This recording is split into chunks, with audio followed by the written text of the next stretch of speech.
The Grand Assembly Hall on Arcturus Prime was the biggest courtroom in the galaxy. Its crystal walls rose high above the floor, and strange alien symbols glowed softly in the dim light. Representatives from dozens of different worlds sat in the eye, viewing galleries, all watching the most important trial in recent history. Commander Danny Martinez sat alone at a small table in the center of the room. He wore his clean blue Earth Defense Force uniform, and his hands were folded calmly in front of him. Around him, 12 alien judges sat on a raised platform, their strange faces showing different emotions as they looked down at him. Martinez was a veteran soldier, 42 years old, with gray hair at his temples. He had fought in 12 different battles across the galaxy, always protecting human colonies from attack. His record was spotless, his tactics were brilliant, and his soldiers respected him completely. But today, he was accused of terrible crimes. Charges against him were serious. The alien prosecutors claimed he had used too much force during a battle. They said he had destroyed civilian buildings. They claimed he had broken 17 different galactic laws about how wars should be fought.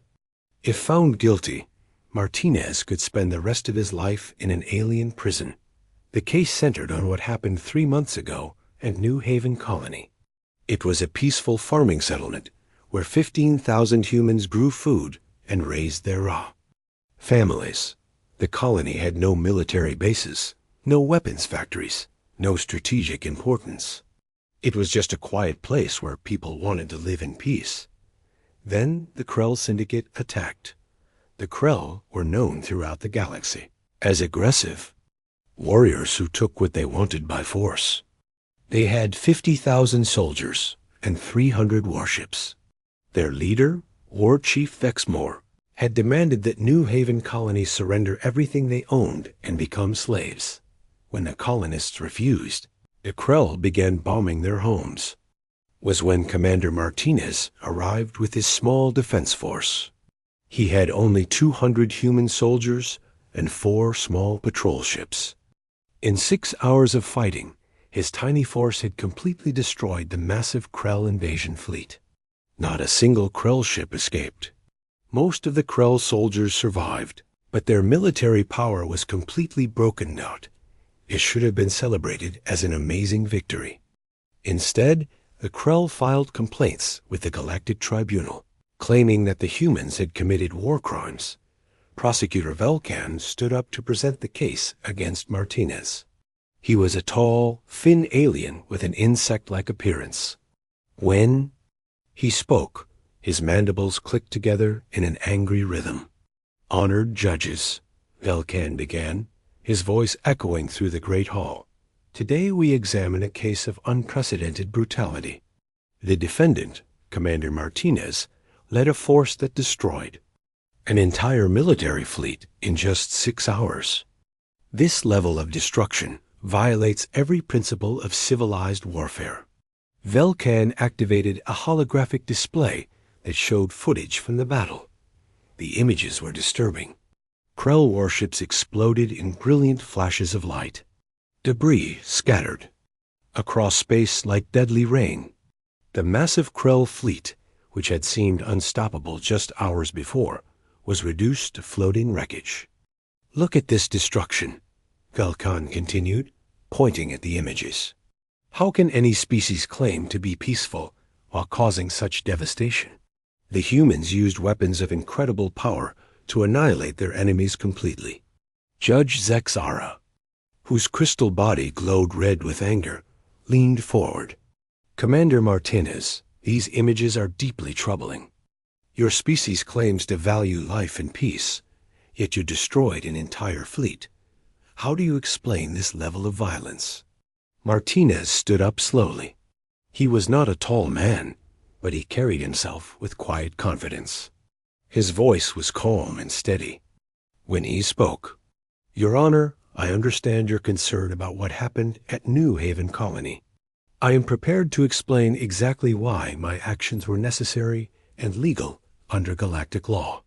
Prosecutor Velkan made a dismissive gesture with one of his insect arms. The defendant will present his case tomorrow, according to proper legal procedures. We expect a formal written defense that follows Galactic Law Code 7 Alpha. Martinez nodded politely. Actually, I have prepared something different. I would like to present my defense using a visual presentation format. It is a traditional human method for explaining complex information clearly. The alien judges looked confused. They had never heard of humans using visual presentations in court.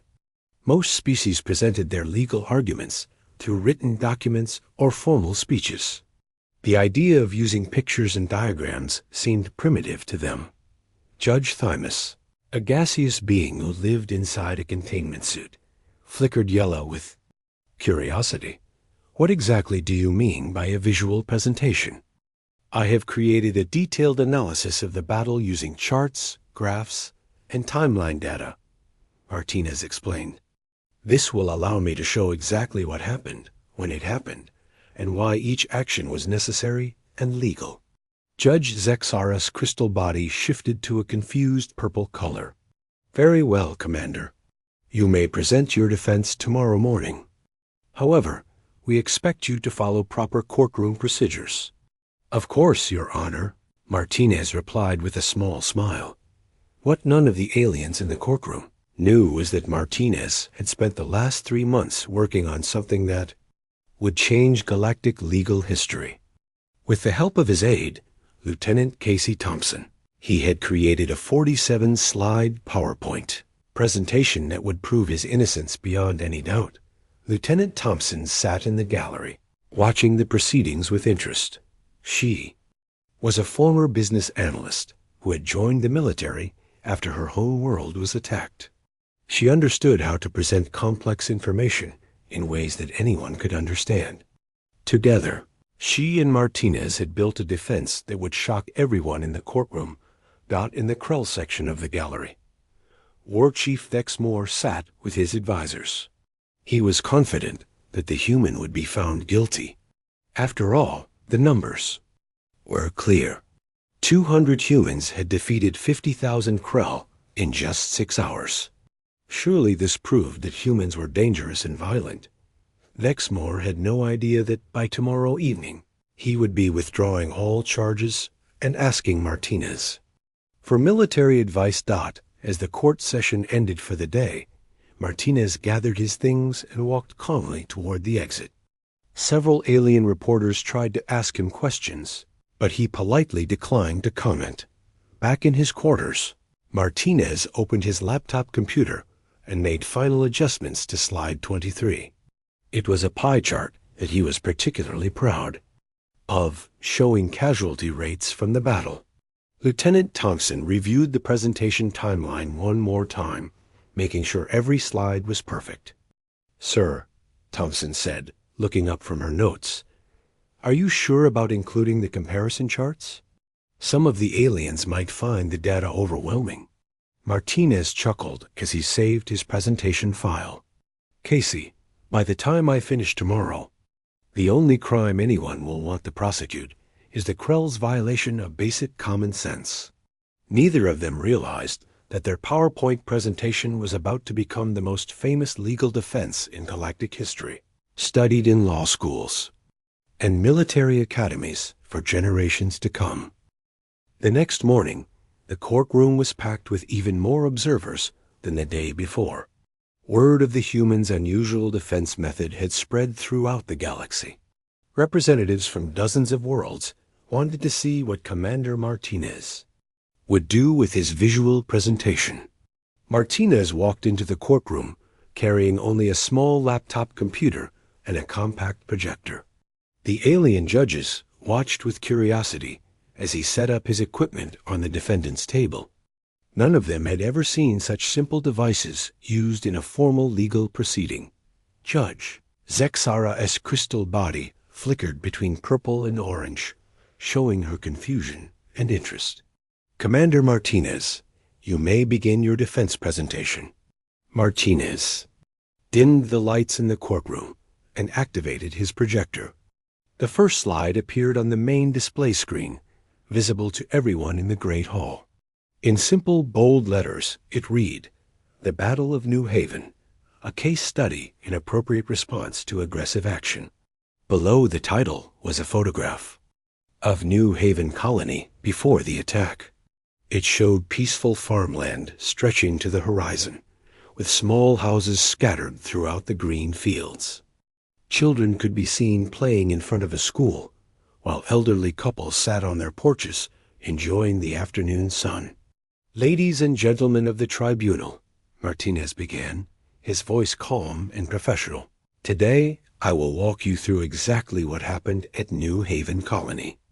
I will use data analysis, tactical breakdowns, and factual evidence to show that my actions were not only justified, but were actually quite restrained considering the circumstances." The second slide appeared. Timeline of events. Day 1. A normal Tuesday. This slide showed the colony's regular daily schedule. Morning farming work, children attending school, families eating lunch together, evening community gatherings. It painted a picture of ordinary people living ordinary lives. Martinez explained how 15,000 colonists were going about their normal routines when the Krell fleet suddenly appeared in their sky. There had been no warning, no previous contact, no diplomatic communication of any kind. The third slide made everyone in the courtroom shift uncomfortably. It was titled Krell Diplomatic Opening Statement, and it showed the exact message that War Chief Dexmore had broadcast to the colony. The message was brutal and simple. Surrender all resources, technology, and able-bodied individuals for military service. Resistance will result in complete annihilation. You have 1 hour to comply. Several of the alien judges looked shocked. They had not realized that the Krell had issued such a harsh ultimatum to a peaceful farming community. Martinez clicked to the fourth slide. Human response to diplomatic opening. This slide showed the colony administrator's reply message, which was polite and hopeful. "We would prefer to discuss this peacefully. Perhaps we can find a solution that works for everyone. We have excellent coffee, and our farmers grow the best vegetables in this sector." A few observers in the gallery chuckled quietly at the humans' attempt to solve an invasion with offers of coffee and vegetables. But Martinez's expression remained serious as he continued, the fifth slide removed. Any humor from the situation. It was titled Krell Response to Counterproposal, and it showed video footage of Krell ships bombing the colony's school and hospital. The audio track played War Chief Dexmore's response, "Your weakness disgusts us. Prepare for conquest." The mood in the courtroom changed immediately. Judge Thymus flickered from yellow to bright red, indicating anger and alarm. Judge Zesara's crystal body turned a deep, worried orange. "Now," Martinez said, clicking to the sixth slide, "let's examine the actual military situation when my forces arrived to help the colonists." The new slide showed a tactical map of New Haven Colony with military positions marked in different colors. Red markers showed Krell positions, while blue markers showed human positions. The difference was staggering. 50,000 Krell soldiers and 300 warships were arranged against 200 human defenders and 4 small patrol vessels. Prosecutor Valkan shifted nervously in his seat. The presentation was not going the way he had expected. Instead of making excuses, the human was calmly presenting facts that made the Krell look like the aggressors. The seventh slide appeared. Rules of Engagement Analysis. Martinez displayed the actual text of the Galactic Warfare Protocols, with important sections highlighted in yellow. He pointed to specific paragraphs about proportional response and civilian protection. According to these rules, which humanity has always followed, Martinez explained, defending forces are authorized to use whatever means necessary to protect civilian populations from aggressive invasion. The protocols specifically state that no limits apply when civilians are being deliberately targeted. He clicked to the eighth slide, which showed a detailed legal analysis. Every section of galactic law was listed alongside the corresponding human actions during the battle. It became clear that everything Martinez's forces had done was not only legal, but specifically authorized by the same laws that the Krell were claiming had been violated. The 9th slide showed casualty projections. Based on statistical analysis of 47 previous Krell invasions, Martinez said, "We calculated that New Haven Colony would lose approximately 13,500 civilians within the first 12 hours of occupation." The numbers hung in the air like a death sentence.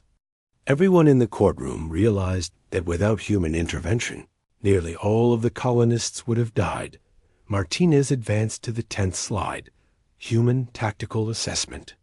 This slide showed the battle plan that his forces had developed. In the 30 minutes between their arrival and the start of combat, it was remarkably simple. Disable Krell ships without destroying them, minimize casualties on both sides, and end the conflict as quickly as possible. Our primary objective, Martinez explained, was not to win a glorious victory. It was to save as many lives as possible, including Krell lives, while stopping the invasion. The 11th slide shocked everyone in the courtroom. It was titled, Krell Survival Rate, 94%. The slide showed that of the 50,000 Krell soldiers who participated in the invasion, 47,000 had survived with only minor injuries. War Chief Dexmore stood up in the gallery, his face showing confusion and disbelief. "Impossible. Your forces destroyed our entire fleet." Martinez turned to face the Krell leader. "We disabled your fleet, War Chief. There is a significant difference between disabling and destroying." He clicked to the 12th slide, which showed detailed technical diagrams of Krell warships. Red arrows pointed to specific locations where human weapons had struck. Every hit was precisely targeted at engines, weapon systems, and communication arrays. None of the strikes had hit crew quarters or life support systems. Every shot fired by human forces was carefully aimed to disable rather than kill, Martinez continued. "We could have destroyed your entire fleet in the first hour of combat, but we chose not to." The 13th slide appeared, Comparison to Standard Military Doctrine. Martinez displayed tactical manuals from 12 different galactic species, showing how each would have handled the same situation. Every single manual called for either complete orbital bombardment or massive ground invasion, both of which would have resulted in total destruction of the colony and enormous casualties on both sides. The human approach, Martinez said calmly, was to use precise force to achieve complete tactical victory while minimizing loss of life. This is not a war crime. This is military innovation guided by moral principles. Judge Zexara leaned forward, her crystal body now glowing a thoughtful blue. "Commander Martinez, are you suggesting that your forces were capable of much greater destruction, but chose restraint instead?" "That is exactly what I am saying, Your Honor," Martinez replied. "And I have 34 more slides of evidence to prove it."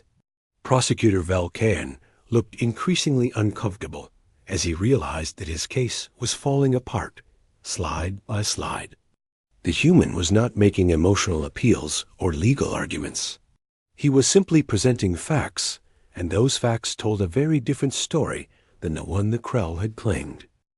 Martinez clicked to slide 15, and the atmosphere in the courtroom became tense. The new slide was titled, Krell Military Doctrine, Official Training Manual. It showed direct quotes from captured Krell military documents that Lieutenant Thompson had spent weeks translating and analyzing. The quotes were disturbing. "Civilian populations exist only to serve the strong," read one line. Another stated, "Mercy is a weakness that leads to defeat." A third quote was even worse. "Complete destruction of enemy morale requires elimination of non-combatant resistance." "These are not my words," Martinez said, his voice remaining calm and factual. These are direct quotes from official Krell training materials that were recovered from War Chief Vexmore's command ship after the battle. I believe it is important for this tribunal to understand the mindset and doctrine that New Haven Colony was facing. Judge Thymus flickered bright red with alarm as he read the Krell military philosophy displayed on the screen. Several other judges shifted uncomfortably in their seats. They had assumed the battle was a simple territorial dispute, not a clash between completely different approaches to warfare. War Chief Vexmore stood up angrily. Those documents are taken out of context. They represent traditional warrior philosophy. Martinez nodded respectfully. You are correct, War Chief. Let me provide the full context. He clicked to slide 16. Complete Krell Training Manual, Chapter 7, Civilian Population Control.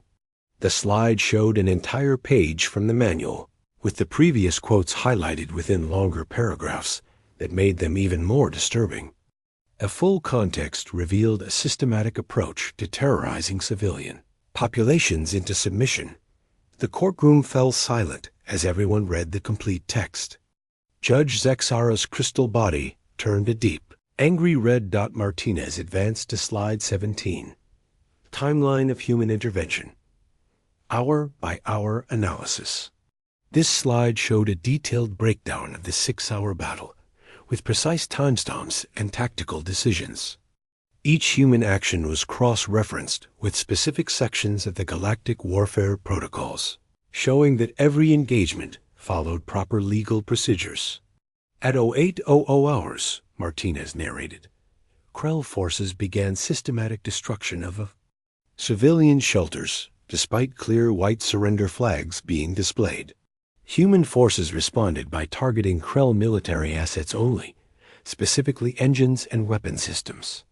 The slide showed video footage of the early battle, with clear timestamps. Krell ships could be seen bombing houses while white flags flew from windows. Human ships responded by firing precisely targeted shots that disabled Krell weapons without destroying the ships themselves. At 0830 hours, Martinez continued, Krell ground forces began executing civilian hostages in front of the colonies. Main school. Human forces immediately escalated their response to neutralize this immediate threat to innocent lives. The next piece of footage was harder to watch. It showed Krell soldiers forcing colonists to their knees in front of a group of terrified children. Human ground forces appeared moments later, using non-lethal weapons to disable the Krell soldiers and rescue the hostages. Martinez clicked to slide 18. Legal justification for escalation. This slide showed the exact text of Galactic Law Section 4.7.3. When civilian lives are in immediate danger from hostile forces, defending units are authorized to use maximum necessary force to protect innocent populations. Every escalation in human tactics, Martinez explained, was legally justified under existing galactic law and was triggered by Krell violations of the same laws. Slide 19 appeared, and several observers in the gallery gasped. It was titled, Documented Krell War Crimes, Complete List. The slide showed 23 separate violations of galactic warfare protocols, each with precise timestamps and video evidence. The list included targeting medical facilities, executing prisoners, bombing schools, ignoring surrender flags, using civilian hostages as shields, and threatening genocide. Each item was documented with clear evidence and cross-referenced to specific legal statutes. By my count, Martinez said calmly, Krell forces committed 23 separate violations of galactic warfare protocols in the space of 6 hours. Human forces committed 0 violations while successfully defending a civilian population against systematic extermination. Prosecutor Velkan jumped to his feet. Objection. The defendant is trying to put the Krell Syndicate on trial instead of defending his own actions. Judge Zexara held up a crystal hand for silence. The objection is noted, but the tribunal needs to understand the full context of the battle in. Question. Commander Martinez, please continue. Martinez clicked to slide 20. Human weapons capability versus actual usage. This slide showed technical specifications for human military equipment, compared with data on how those weapons were actually used during the battle. The comparison was startling. Human weapons were capable of completely vaporizing Krell ships in single shots, but they had been set to minimum power levels and aimed at non-critical systems. Where human forces could have killed, they chose to disable. Where they could have destroyed, they chose to capture. For example, Martinez explained, pointing to specific data, our plasma cannons were operating at 8% of maximum power throughout the entire engagement. Our targeting computers were programmed to avoid life support systems, crew quarters, and escape pod bays on all enemy vessels. Slide 21 showed the most impressive evidence yet. Comparative analysis. Expected versus actual casualties. The slide displayed two pie charts side by side. The left chart showed expected casualties based on historical data from 47 previous Krell invasions, with a massive red section representing 90% civilian deaths. The right chart showed actual casualties from New Haven Colony, with only a tiny sliver of red representing 12 civilian deaths. According to statistical analysis, Martinez said, his voice carrying the weight of the numbers, the expected civilian casualty rate for New Haven Colony should have been 13,500 deaths in the first day alone. The actual number was 12 total deaths, all occurring before human forces could intervene. The mathematics were undeniable. Without human intervention, nearly everyone in the colony would have died. With human intervention, 99.9% of the civilians survived. Martinez clicked to slide 22. Krell military casualties. Detailed breakdown. This slide showed that of the 3,000 Krell deaths during the battle, 2,847 had occurred when Krell commanders chose to self-destruct their ships rather than surrender. Only 153 Krell soldiers had died from direct human action, and most of those were during the hostage rescue operations. The majority of Krell casualties, Martinez explained, were self-inflicted. Human forces repeatedly offered surrender terms and safe passage for disabled vessels. The Krell leadership chose death over defeat. Slide 23 appeared, showing intercepted Krell communications during the battle. The messages revealed growing panic and confusion as Krell commanders realized they were facing an enemy unlike anything in their experience. One message read, "Enemy forces are disabling our ships instead of destroying them. This is not covered in our tactical database. Request instructions." Another read, "Human ground forces are rescuing our wounded soldiers. Why are they not executing prisoners according to standard protocol?" A third message was even more confused. "Enemy commander is broadcasting surrender terms in our own language. They are offering medical aid and safe passage. How do we respond to this?" The Krell came prepared to fight a conventional military force, Martinez explained. Instead, they encountered humans who treated the entire battle as a rescue operation with hostile obstacles to overcome. Martinez clicked to slide 24. Human tactical innovation during combat. This slide showed something that amazed even the human observers in the gallery. During the 6-hour battle, human engineers had modified their equipment 17 different times, adapting their tactics as the situation changed. Mining equipment had been converted into ship-disabling devices. Communication satellites were reprogrammed to jam Krell targeting systems. Even farming tractors were modified with defensive shields to help evacuate civilians from danger zones. While Krell forces followed their standard invasion protocol, Martinez said, human forces treated every problem as a puzzle to be solved. We did not just fight the Krell, we outthought them. The evidence was overwhelming. What had looked like brutal overkill was actually the most precise and restrained military operation in galactic history. The humans had not committed war crimes, they had prevented them. Martinez clicked to slide 30, and the courtroom fell completely silent. A slide showed a simple question in large, bold letters. The real question: how did 200 humans defeat 50,000 Krell? Below the question was an equally simple equation. Superior tactics plus better technology plus proper motivation equals victory. Now we reach the heart of the matter, Martinez said, his voice carrying a slight tone of satisfaction. The prosecution seems confused about how such a small human force achieved such a decisive victory. Allow me to explain exactly how we did it. He clicked to slide 31. Human Tactical Doctrine. Adaptive Problem Solving.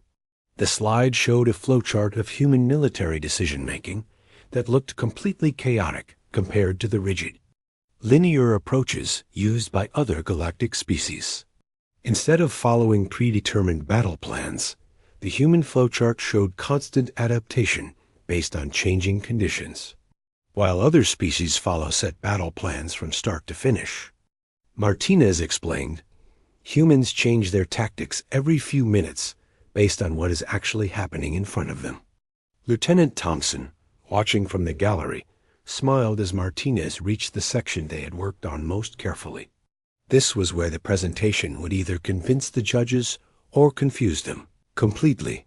Martinez advanced to slide 32. Technology comparison. Krell versus human equipment. The slide showed detailed specifications for weapons, shields, and ship capabilities. On paper, Krell technology appeared superior in every measurable category. Their guns were bigger, their armor was stronger, and their ships were faster. Several judges leaned forward with interest. If human technology was inferior, how had they won so decisively? However, Martinez continued, clicking to slide 33, there is something the Krell did not account for in their invasion planning. The new slide showed human ships equipped with what looked like crude, improvised modifications. Human engineers do not just use technology, we improve it constantly. The slide showed time-lapse footage of human engineers literally rebuilding their weapons during the battle. Mining lasers were converted into precision cutting tools that could slice through Krell ship hulls without damaging the crew inside. Communication arrays were reprogrammed to create interference patterns that confused Krell targeting systems. While the Krell were following their standard invasion protocol, Martinez explained, human forces were turning farming equipment into mobile defense platforms and reprogramming their communication satellites to work as weapons jammers. Judge. Zexara's crystal body shifted to a confused purple color. Commander, are you saying your forces improvised their entire strategy during the battle? Not just the strategy, Martinez replied with a slight grin. We improvised the weapons, the tactics, the objectives, and even some of the technology. As the situation developed, that is what humans do. We solve problems as they appear. Slide 34 appeared. The Krell's fatal mistake, assuming human predictability. This slide showed intercepted Krell communications throughout the battle, revealing their growing confusion as human forces did things that made no sense according to standard military doctrine. The communications were almost comical in their bewilderment. Enemy forces are using agricultural equipment as weapons platforms. This is not covered in our tactical database. Request instructions. Another message read, human ships are broadcasting music while attacking our vessels. Tactical. Significance unknown. Advise. A third communication showed complete confusion. Enemy ground forces are providing medical aid to our wounded soldiers while simultaneously disabling our equipment. Behavior pattern does not match any known military doctrine. The Krell came prepared to fight a predictable military force, Martinez explained. Instead, they found themselves facing 200 humans who treated the entire battle like a technical problem that needed creative solutions. Martinez clicked to slide 35. Human motivation factor. The slide showed photographs of the New Haven colonists, families working in fields, children playing in schoolyards, elderly couples sitting peacefully on their porches. These were the people that Martinez's forces had been protecting. Every human soldier knew exactly what they were fighting for, Martinez said, his voice becoming more serious. Not territory, not resources, not conquest, not glory. They were protecting innocent people who had done nothing wrong except want to live in peace.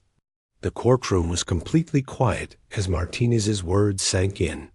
The alien judges were beginning to understand that this had not been just a military engagement. It had been a fundamental clash between different philosophies of existence. War Chief Dexmore suddenly stood up in the Krell section of the gallery, his forearms gesturing angrily. This is impossible. No species can change their tactics during battle. Military doctrine exists for a reason. You cannot simply make up new strategies while fighting. Martinez turned to face the Krell leader directly, his expression calm but firm. And that, War Chief, is exactly why you lost. The simplicity of the statement hit the courtroom like a thunderbolt. In one sentence, Martinez had explained not just how humans had won, but why the Krell had lost. They had been so locked into their rigid way of thinking that they could not adapt when faced with an enemy who refused to follow the rules they expected. Martinez clicked to slide 36. Psychological analysis. Why the Krell could not win. The slide showed a comparison between human and Krell military psychology. Krell warriors were trained to follow orders without question, to stick to proven tactics, and to never show weakness by changing their approach. Humans, on the other hand, were trained to question everything, to adapt constantly, and to view changing tactics as a sign of intelligence rather than weakness. The Krell Syndicate brought 50,000 soldiers who all fought exactly the same way, Martinez explained. Humans brought 200 individuals who each thought differently and contributed unique solutions to shared problems. Slide 37 showed the most revealing evidence yet: real-time tactical modifications during combat. The slide displayed a timeline showing how human tactics had evolved minute by minute throughout the battle. In the first hour, they had used conventional defensive positions. By the second hour, they had modified their approach based on Krell behavior patterns. By the fourth hour, they had developed completely new tactics that no military academy had ever taught. For example, Martinez said, pointing to specific timeline entries, at 0847 hours, Private Katie Bell noticed that Krell ships always turned left when avoiding obstacles. She suggested we place our minds to the right of their flight paths. This single observation led to disabling 37 enemy vessels with minimal effort. He clicked to another timeline entry.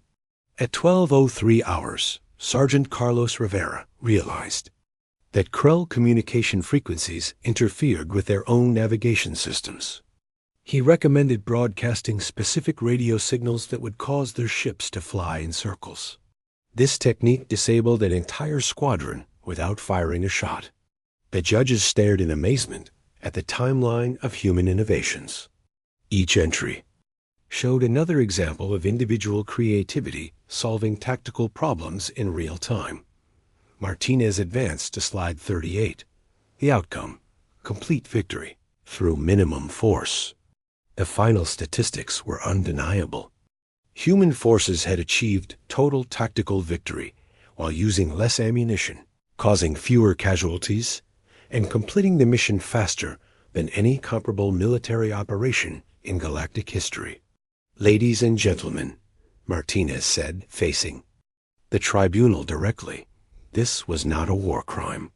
This was military art. Martinez clicked to slide 40, legal analysis. Definition of war crimes under galactic law. The slide displayed the exact legal text from the Galactic Warfare Protocols, with key phrases highlighted in bright yellow. The definition was clear and specific.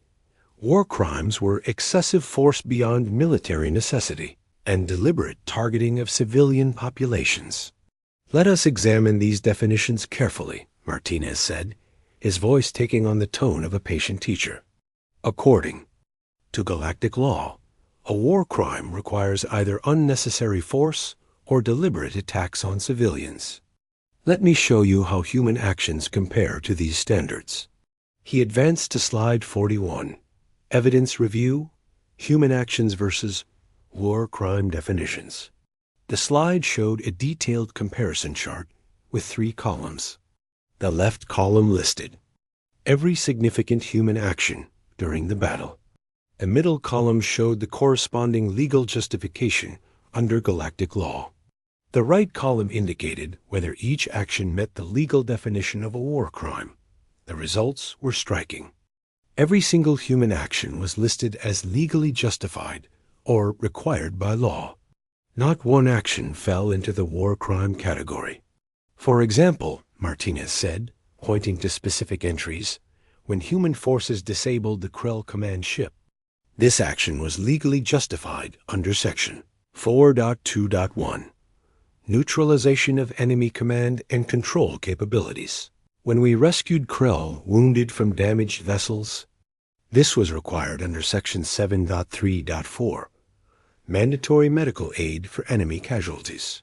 Judge Thymus flickered bright blue with surprise. "Commander, are you saying that everything your forces did was not only legal, but in some cases required by law?" "That is exactly what I am saying, Your Honor," Martinez replied. "Human military training includes extensive education about galactic warfare protocols. We followed the law precisely, even when it would have been easier to ignore it." Martinez clicked to slide 42, Actual War Crimes Committed During the Battle. The slide showed a comprehensive list of illegal actions, but they were not committed by humans. Every entry on the list was a Krell violation of galactic law. The list was extensive: targeting civilians, bombing medical facilities, executing hostages, ignoring surrender flags, threatening genocide, using prisoners as shields, and destroying non-military targets. Each violation was documented with timestamps, video evidence, and legal citations.